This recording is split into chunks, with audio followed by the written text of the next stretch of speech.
Telugu ഇൻഡസ്ട്രിയിലെ tyre 2-വിൽ ഉള്ള ഒരു നടൻ. ഫാമിലി ഓഡിയൻസിൻ്റെ ഇടയ്ക്കും ഗേൾസിനിടയ്ക്കും ഒക്കെ നല്ല രീതിയിൽ ഫാൻ ബേസ് ബിൽഡ് ചെയ്ത ഒരു നടൻ. അതായിരുന്നു പ്രഭാസ്, ബാഹുബലി ഇറങ്ങുന്നത് വരെ. ബാഹുബലിക്ക് ശേഷം ഇന്ത്യൻ സിനിമയിൽ തന്നെ വൺ ഓഫ് ദ ബിഗ്ഗസ്റ്റ് സ്റ്റാർസിൽ ഒരാൾ. തൻ്റെ സിനിമയുടെ വിജയം ഇന്ത്യൻ സിനിമയുടെ തന്നെ സ്കീമാറ്റിക്സിനെ മാറ്റാൻ ശേഷിയുള്ളൊരു താരം. തൻ്റെ സിനിമ വിജയിച്ചാൽ ഇന്ത്യൻ സിനിമയുടെ തന്നെ വാണിജ്യപരമായ നേട്ടങ്ങളിൽ അത് കുറിച്ചിടാൻ കെൽപ്പുള്ള ഒരു ഇന്ത്യൻ നടൻ. അതാണ് പ്രഭാസ് ഇപ്പോൾ. എന്നാൽ ബാഹുബലിക്ക് ശേഷം പ്രഭാസ് ചെയ്ത 2-3 സിനിമകൾ വലിയ രീതിയിലുള്ള പരാജയം നേരിടുകയും ഇന്ത്യൻ സിനിമയിലെ തന്നെ ഏറ്റവും നഷ്ടം വരുന്ന സിനിമകൾ ഇടം പിടിക്കുകയും ചെയ്തു. പക്ഷേ ഇവിടെ നമ്മൾ കാണാതെ പോകുന്നുണ്ട്.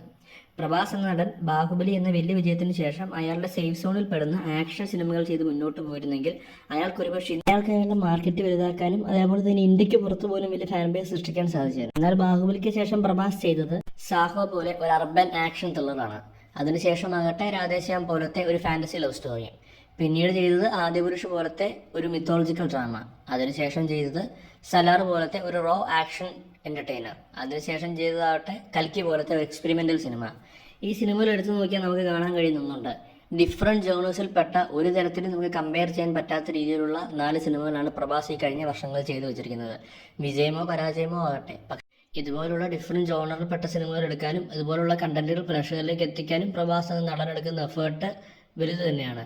അതേപോലെ തന്നെ പ്രഭാസിൽ തോന്നിയ മറ്റൊരു കാര്യമാണ് കൺസിസ്റ്റൻസി. സാധാരണ ഒരു പാൻ ഇന്ത്യൻ സ്റ്റാർ 2-3 വർഷം കൂടുമ്പോൾ ഒരു സിനിമ ചെയ്യുന്നു. ഒരുപാട് പ്ലാനിങ്ങിനും ടീം വർക്കിനും ശേഷം 2-3 വർഷത്തിലൊരു സിനിമ, അതാണ് അവരുടെ കണക്ക്.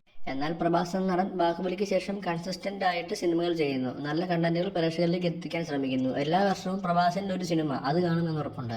സ്റ്റാർഡം മാത്രം നോക്കാതെ വ്യത്യസ്തമായ കണ്ടന്റുകൾ ചെയ്യാനും അതേപോലെ തന്നെ കൺസിസ്റ്റന്റ് ആയിട്ട് എല്ലാ വർഷവും സിനിമകൾ ഇറക്കാനും പ്രഭാസ് എന്ന നടൻ എടുക്കുന്ന എഫേർട്ട് വളരെ വലുതാണ്. അതുപോലെ തന്നെയാണ് പ്രഭാസിന് ഇനി വരാൻ പോകുന്ന രാജാസാബും. അതും ഒരു ഹൊറർ കോമഡി സിനിമയാണ്.